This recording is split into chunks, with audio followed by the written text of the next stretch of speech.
Ladies and gentlemen, let me ask you something. How many of you have stayed silent when someone needed to hear from you, thinking that not speaking is protecting yourself or giving them space? Here's the truth: silence after rejection is not just absence. It's a weapon you didn't realize you were holding. When you stop talking, when you stop responding, you think it's just harmless. You think, I'm protecting my pride, my heart. But the reality is far more complicated. Your silence creates a vacuum. And in that vacuum, confusion grows, guilt grows, and hope lingers in all the wrong ways. It's killing, not physically, of course, but emotionally, spiritually, and sometimes even morally. See, rejection doesn't just hurt the one being rejected, it hurts the one withdrawing too. And when you walk away without explanation, without honesty, it leaves the other person hanging, searching for reasons, replaying moments, questioning themselves. And all the while, you might feel justified. But justified in what? Inflicting a slow, invisible pain by doing nothing. Here's the thing. Your response doesn't have to be dramatic. It doesn't have to be long. It doesn't have to be perfectly worded. But it has to exist. Compassion, clarity, and courage are louder than silence ever will be. Because when you finally speak, not out of anger, not out of obligation, but out of authenticity, you release them from the weight of assumptions. You allow closure. You show that respect and empathy don't die just because things didn't go the way we wanted. Imagine this: someone you care about, someone who has shown vulnerability, reaches out to you, only to be met with silence after expressing their feelings. That silence, though it might seem like a small or even passive response, carries a weight far heavier than words. It's not just absence. It's a presence in itself, a presence of uncertainty, doubt, and confusion. When a person opens their heart and meets silence in return, it triggers a cascade of emotions that can be quietly devastating. Rejection alone can sting, but the silence that follows it doesn't just sting. It lingers. It presses down. It gnaws at the very fabric of self-worth. It creates a vacuum where they start to question everything about themselves, wondering if they did something wrong, if they weren't enough, or if the effort they made was meaningless. Unlike words that can be interpreted, negotiated, or understood, silence leaves space for imagination, and imagination often tilts toward fear and self-blame. The emotional impact of silence is subtle yet profound. When someone is rejected and then met with no response, it communicates an ambiguous message that the brain struggles to process. Our minds crave closure. We need to understand why someone pulled away, why they distanced themselves. Silence, in this context, becomes a form of emotional limbo, leaving the person suspended between hope and despair. Every unanswered message, every unreturned call, every absence becomes a tiny weight on their psyche, gradually accumulating until it feels almost unbearable. In a way, silence can be more painful than explicit negativity, because at least negativity tells you where you stand. Silence, on the other hand, makes a person question their reality, doubt their worth, and replay every interaction in a desperate attempt to find meaning. There's another layer to this: the way men, in particular, process rejection. Often, they are socialized to internalize emotions and to mask vulnerability, so when they encounter silence, it hits harder than it might for someone who is more openly expressive. Silence doesn't give them an avenue to process, to respond, to seek clarity. It traps them in their thoughts. They may start overanalyzing every word, every gesture, every nuance of what might have gone wrong. This mental spiral isn't just exhausting. It can erode confidence, fostering insecurity and self-doubt in ways that take much longer to heal than a simple conversation ever would. And it's important to understand that the silence itself, though often intended as a self-protective mechanism or a way to avoid conflict, is not neutral. It communicates something.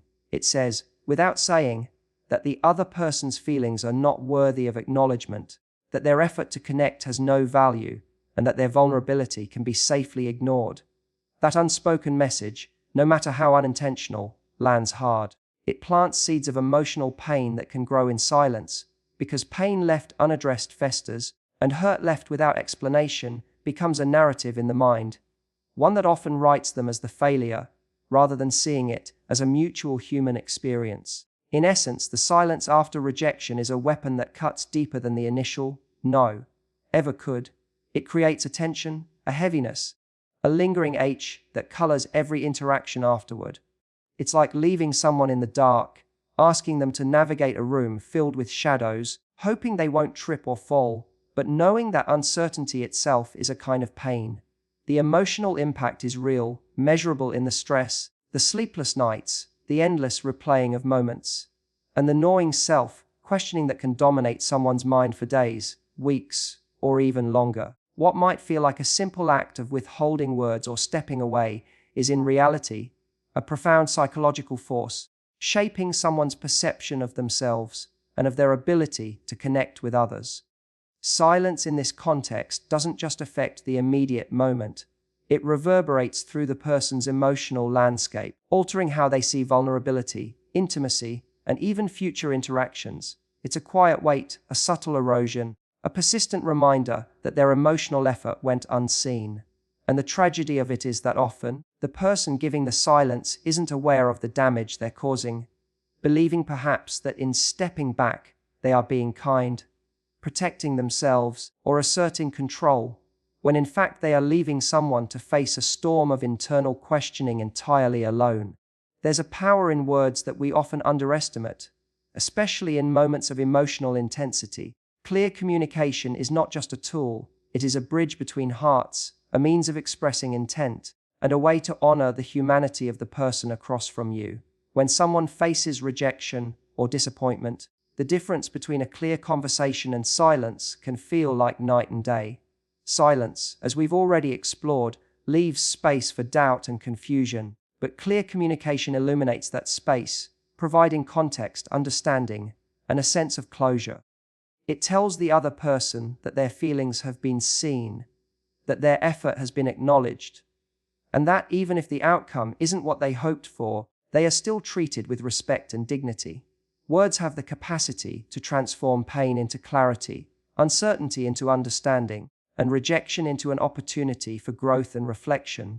The act of clear communication requires courage because it involves acknowledging your own emotions and speaking them honestly without hiding behind ambiguity or avoidance.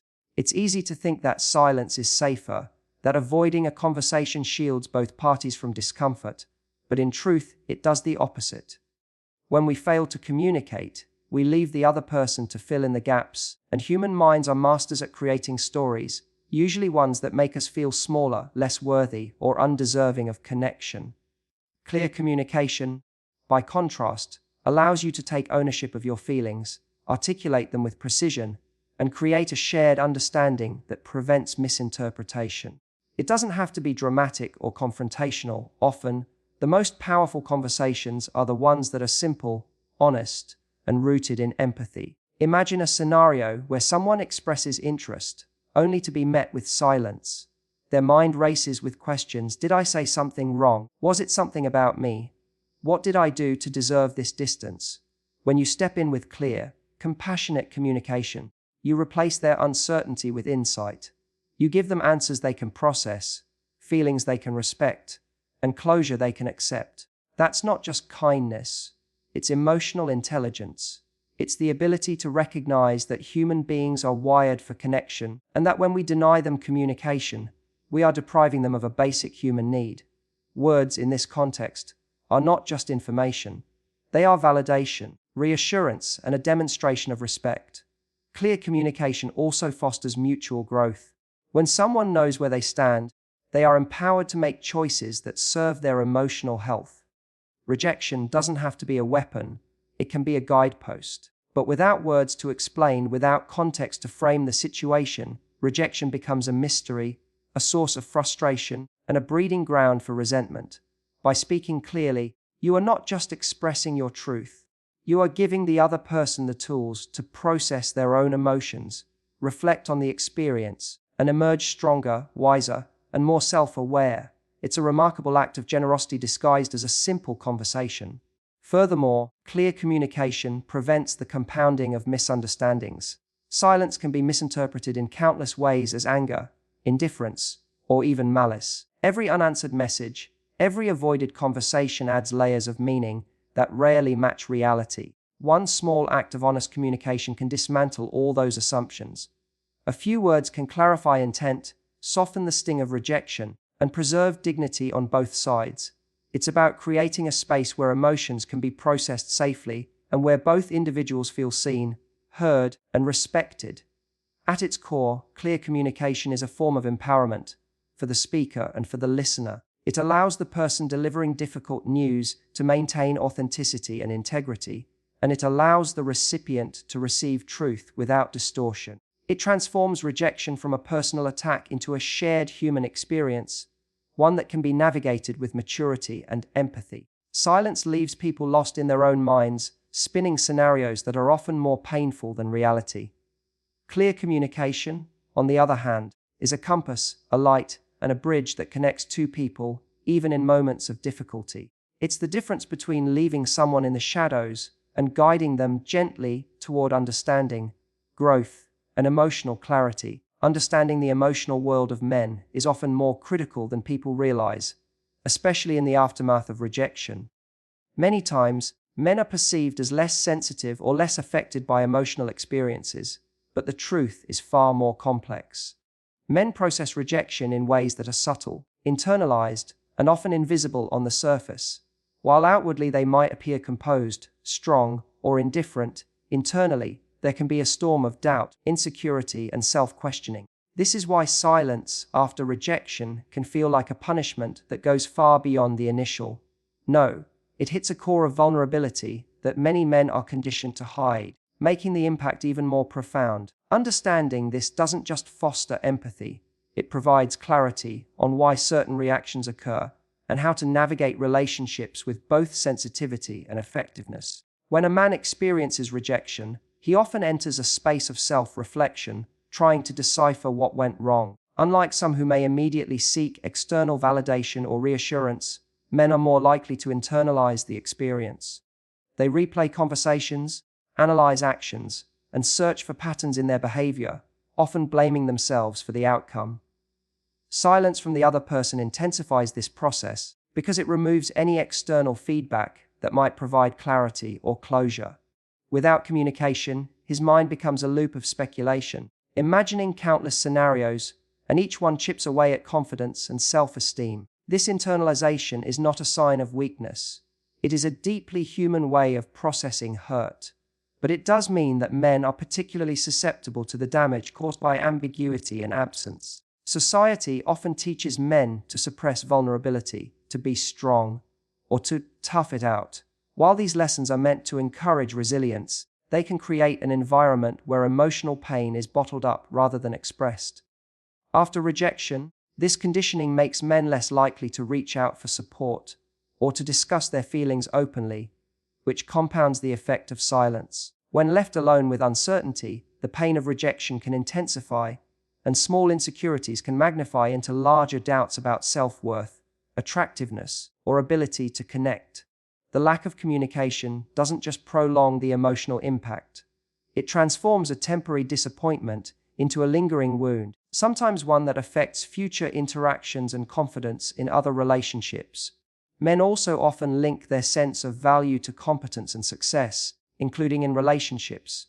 When they express interest, and that interest is met with silence after rejection, it can feel like a personal failure, an indication that they weren't enough in some way. Unlike women, who might have been socialized to seek dialogue and clarification, men may perceive the absence of response as a reflection of themselves rather than as a neutral act. This is why the emotional cost of silence is often underestimated. What seems minor or inconsequential on the outside can resonate deeply within, shaping self-perception and emotional responses long after the initial interaction. Additionally, men often use action rather than verbal expression to process emotions, which means they may internalize rejection while outwardly maintaining composure. This duality, appearing unaffected while struggling internally, can create confusion for the other person who might misread their calm demeanor as indifference. Understanding this dynamic is crucial because it highlights that emotional pain isn't always visible, and that silence after rejection doesn't equate to resilience. It can signify struggle beneath the surface. When we recognize how men process rejection, it becomes clear that the aftermath is not just about hurt feelings. It's about uncertainty, internalized pressure, and the search for understanding. Silence exacerbates these effects by denying feedback, leaving assumptions to grow unchecked, and prolonging emotional distress. Acknowledging these realities allows for more compassionate interactions, creating space for clarity, respect, and honest communication that prevents unnecessary emotional harm. In this context, understanding male emotions is not about stereotyping, it's about recognizing patterns of emotional processing, respecting vulnerability, and appreciating the profound impact that absence, ambiguity, or silence can have on a person who is silently navigating the complex landscape of rejection. There's a common misconception that silence after rejection is a form of power, a way to assert control, or a method to teach a lesson. Many believe that by stepping back and withdrawing, they are protecting themselves or punishing the other person for causing pain, but the reality is far more nuanced and often far more damaging than intended. Silence, in this context, rarely serves as a lesson or a shield. Instead, it often becomes a source of unintended emotional harm.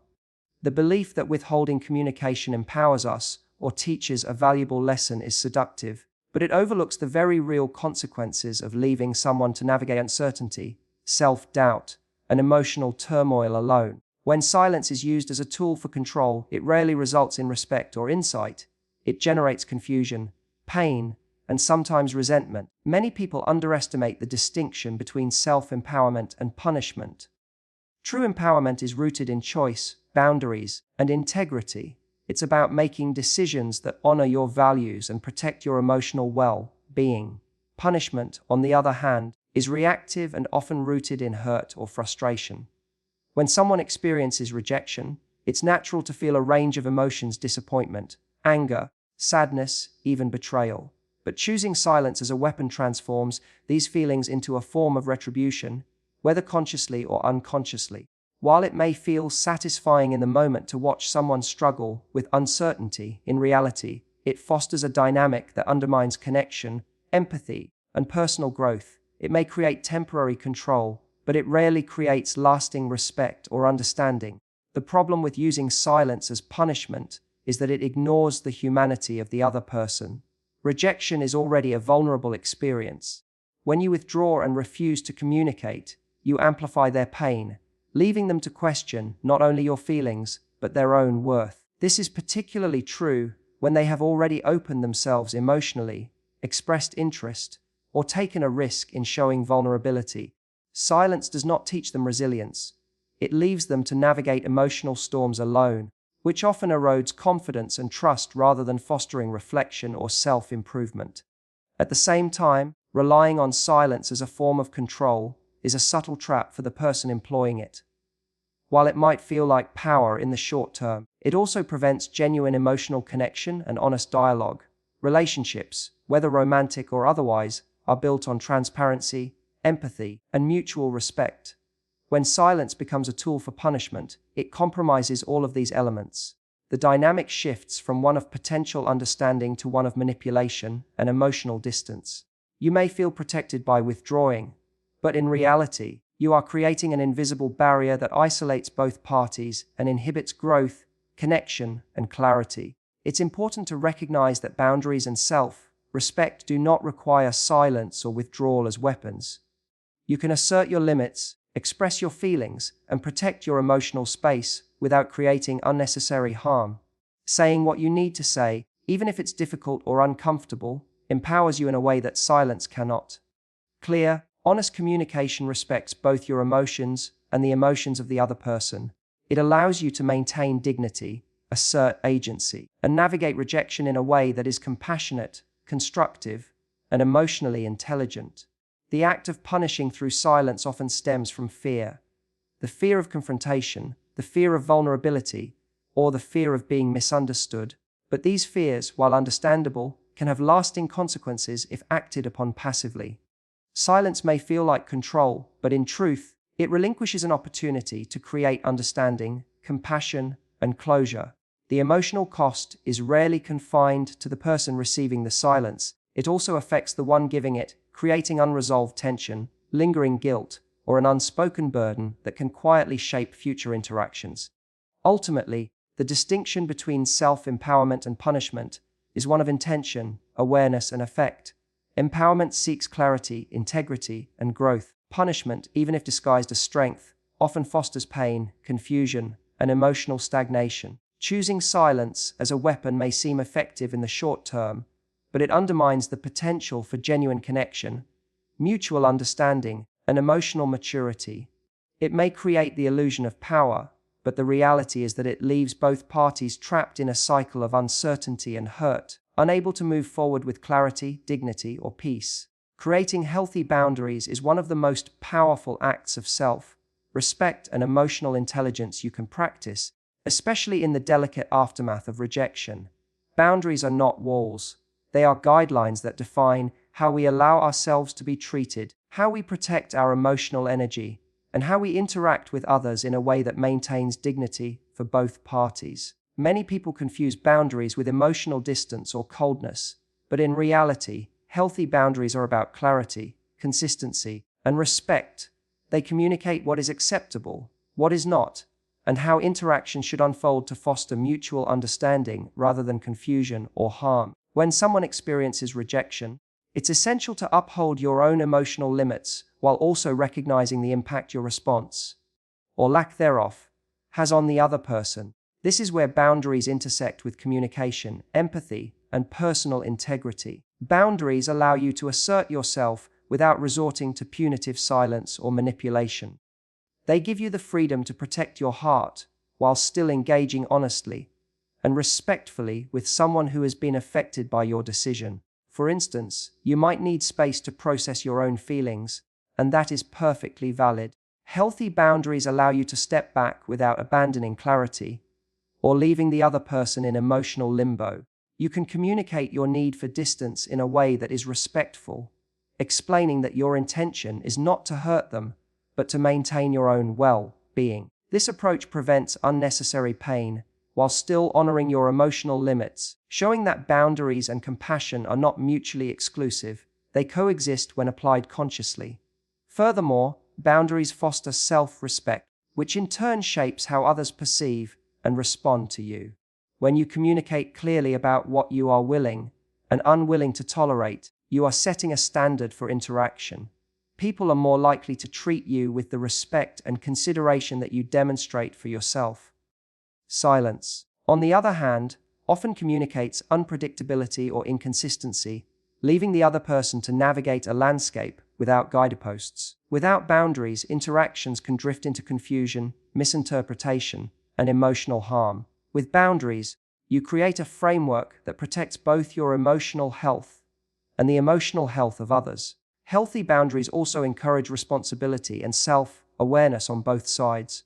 By clearly defining limits and expectations, you invite the other person to understand their role in the dynamic and to reflect on their own behavior and emotions. It's not about controlling their feelings, it's about guiding interactions in a way that promotes understanding rather than leaving them trapped in uncertainty. For example, saying, "I need some time to process my thoughts before we discuss this further," conveys both care and self-respect. It allows the other person to adjust their expectations, prevents misinterpretation, and creates space for emotions to settle without escalating tension. Boundaries transform interactions from reactive and painful to proactive and constructive. Another critical aspect is that boundaries prevent the cycle of resentment and guilt that often follows reactive silence. When silence is used as a weapon or a shield, it may temporarily avoid discomfort, but it accumulates unspoken tension, creating lingering emotional burdens. Boundaries, by contrast, create transparency.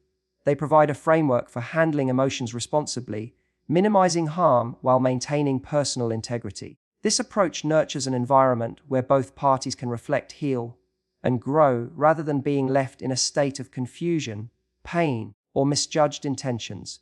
Boundaries also teach a powerful lesson about self-value. They communicate that your feelings, needs, and emotional safety matter, and that while you may respect the other person, you will not compromise your integrity or allow confusion to dominate the interaction. This principle applies universally in romantic contexts, friendships, and professional relationships alike. By defining boundaries consciously, you are not rejecting the other person out of cruelty or indifference. you are practicing emotional maturity, ensuring that interactions are guided by respect rather than fear, manipulation, or unspoken expectation. Healthy boundaries are about maintaining balance, protecting yourself while still acknowledging the emotional impact of your actions on others. They allow you to navigate rejection or conflict with integrity, honesty, and compassion, replacing the damaging effects of silence with clarity, respect, and understanding. In doing so, you demonstrate that emotional strength is not measured by withholding communication, but by creating a space where both parties can interact responsibly, respectfully, and humanly. Every experience of rejection, followed by silence, carries within it a hidden opportunity, a chance for growth, understanding, and transformation. Most people perceive rejection as an ending, a closed door, or a personal failure, but when approached with the right perspective, it can become a catalyst for emotional maturity and deeper self-awareness. The aftermath of silence, though painful, also presents a unique moment to reflect on communication, relationships, and personal patterns. It's in these moments of discomfort that true growth often occurs, because the mind and heart are forced to confront emotions that might otherwise remain unexamined. By embracing this opportunity, both parties can emerge stronger, wiser, and more capable of navigating human connection with empathy and clarity. Rejection and the silence that often follows can act as mirrors, reflecting aspects of ourselves we may not have fully acknowledged. When someone experiences this, they are naturally prompted to examine their own emotional responses, their expectations, and even their patterns in relationships. They might recognize tendencies such as fear of vulnerability, avoidance of difficult conversations, or reliance on assumptions rather than clarity. These realizations are invaluable because they transform emotional discomfort into self-knowledge. Growth does not occur in comfort zones. It occurs when we are challenged, when our sense of certainty is disrupted, and when we are asked to confront the nuances of human interaction. Silence, in this sense, is not purely destructive. It can become a teacher if approached consciously. Moreover, the opportunity for growth extends to understanding others more deeply. When someone is met with silence after rejection, they may initially experience hurt or confusion, but this situation also allows them to consider the other person's perspective. Why might they have chosen distance? What fears, boundaries, or needs might be influencing their actions? By stepping outside of immediate emotional reactions and seeking understanding, one can cultivate empathy and emotional intelligence. This process not only aids in processing the current experience, but also strengthens future relationships, equipping individuals to navigate complex emotional landscapes with greater skill and sensitivity. Rejection and silence also teach resilience. Being faced with emotional uncertainty or perceived dismissal forces individuals to develop coping mechanisms, to confront feelings of inadequacy, and to rebuild self-confidence independently. Rather than relying on external validation, growth in this context encourages a deeper connection with oneself. People learn that their value is not defined by acceptance or acknowledgement from others, but by their own sense of worth, integrity, and self-respect. This is perhaps one of the most profound lessons, because it shifts the source of emotional stability from external factors to internal foundations. Another crucial aspect of growth in these circumstances is the ability to practice patience and reflection. Silence forces a pause, an interlude in which immediate reactions can be tempered, perspectives broadened, and emotions processed more thoroughly. Instead of reacting impulsively or defensively, individuals have the chance to consider their own feelings, assess the situation rationally, and approach subsequent interactions with clarity and composure.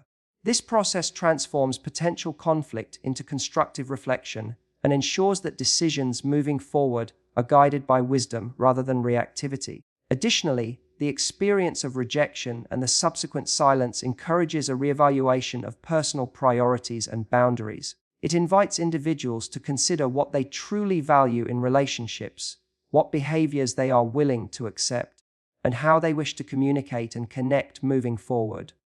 These insights are essential for personal development because they cultivate self-awareness and ensure that future interactions are aligned with one's values and emotional needs. Growth, in this sense, is not just about processing hurt. It is about using the experience to create more intentional, authentic, and fulfilling connections. Ultimately, the silence following rejection does not have to signify the end of understanding or connection. It can serve as a pivotal moment of reflection, emotional intelligence, and self-improvement. By approaching it with awareness and openness, individuals transform pain into insight, uncertainty into clarity, and loss into opportunity. The potential for growth lies not in changing the past, but in how we respond to it, how we internalize its lessons, and how we carry those lessons forward to become more compassionate, resilient, and self-aware human beings. The truth is this: silence after rejection is never harmless. It carries weight, it leaves echoes, and it shapes the emotional landscape of the person on the receiving end. But here's the empowering part: how we choose to respond defines not only the impact we have on others, but also the growth, dignity, and integrity we cultivate within ourselves. Clear communication, empathy, understanding, and healthy boundaries transform what could be a source of pain into an opportunity for connection, learning, and emotional maturity.